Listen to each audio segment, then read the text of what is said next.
రాజనగరం నన్నయ్య విశ్వవిద్యాలయ పరిధిలో పలు అక్రమాలకు సంబంధించిన ఆధారాలు పంపితే చర్యలు తీసుకుంటామని విద్యా ఐటీ శాఖల మంత్రి నారా లోకేష్ పేర్కొన్నారు.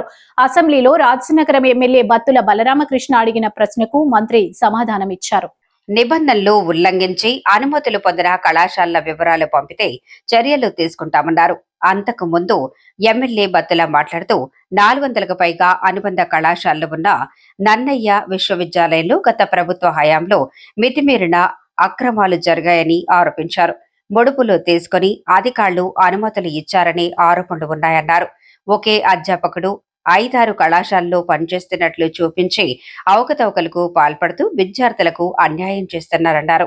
గత ప్రభుత్వ హయాంలోని మంత్రి ఎమ్మెల్యేల అనుచరులలో కొందరిని విశ్వవిద్యాలయ కౌన్సిల్ సభ్యులుగా నియమించారని తెలిపారు. దాంతో నచ్చిన వారికి టెండర్లు దక్కేలా నిబంధనలు రూపొందిస్తున్నారని అన్నారు. 3 ఏళ్ల క్రితం నియమించిన వారే అపెక్స్ కౌన్సిల్లో ఇంకా కొనసాగుతున్నారని లోకేష్ కు వివరించారు. వీటిపై విచారణ చేసి చర్యలు తీసుకోవాలని ఎమ్మెల్యే బత్తుల బలరామకృష్ణ కోరారు.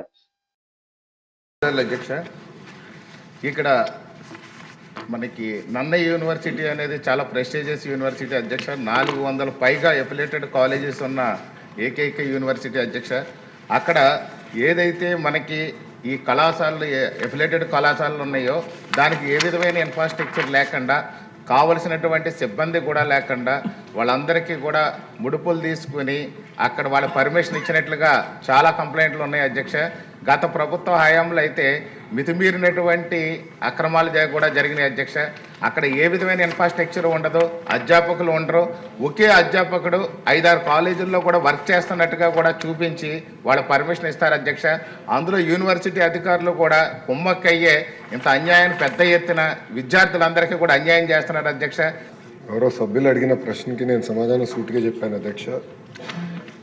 వివరాలు ఏమైనా ఉంటే సెపరేట్గా గౌరవ సభ్యులు పంపిస్తే ప్రభుత్వానికి తప్పనిసరిగా నేను యాక్షన్ తీసుకుంటాను. ఎందుకంటే గౌరవ సభ్యులు గతంలో కూడా నాకు రిప్రజెంటేషన్ ఇచ్చారు ఇదే యూనివర్సిటీకి, కానీ వేరే ఇష్యూస్ పైన నాకు రిప్రజెంటేషన్ కూడా ఇచ్చారు. అది కూడా నేను అది కూడా రివ్యూ చేసి నేను ఈ హౌస్కి వస్తాం కూడా జరిగింది అధ్యక్ష.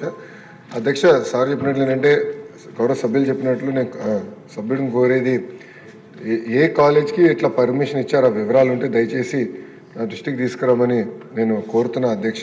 అంతేకాకుండా అధ్యక్ష, ఈ అఫిలియేషన్ అనేది ఒక్కొక్క యూనివర్సిటీ ఒక్కొక్క విధానం పాటిస్తుంది అధ్యక్ష. ఎందుకంటే వాళ్ళకి అటానమీ ఇస్తాం కనుక అది స్టాండర్డైజేషన్ కూడా చేసేదానికి ఒక యూనిఫైడ్ యాక్ట్ తీసుకొద్దాం అనేది ఈ ప్రభుత్వం ప్రయత్నం. అంతేకాకుండా ఇది మొత్తం డిజిటైజ్ చేసి